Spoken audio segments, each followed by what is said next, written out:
عسلامة ومرحبا بكم. اليوم باش نقدموا خبير صادم وجديد لسونيا الدهماني اللي تقبع في السجن التونسي منذ أشهر، وهذا ما تقرر في حقها.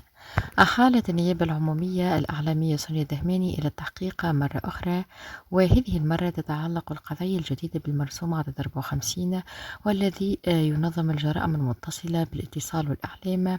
وكما أفاد المحامي سامي بن غازي فإن هذه القضايا تتعلق بتصريحات إعلامية سابقة أدلت بها سونيا الدهماني، والتي يزعم أنها تخالف المرسوم المذكور 54 الذي دخل حيز التنفيذ منذ فترة، ويهدف إلى مكافحة الجرائم الإلكترونية والمعلومات المضللة، ويعتبر أداة قانونية جديدة تعالج قضايا تتعلق بحرية التعبير عبر الإنترنت ووسائل الإعلام.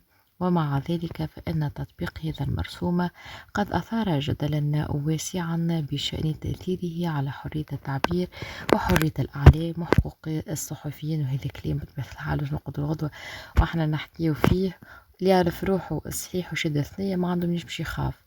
حرية التعبير عمرها ما تكون في التعدي على غيرك. سونيا الدهماني التي تعتبر واحدة من أبرز الأصوات الإعلامية في البلاد تواجه الآن هذه القضايا الجديدة بناء على تصريحات سابقة لها قد تكون انتقدت فيها أو تناولت مواضيع حساسة.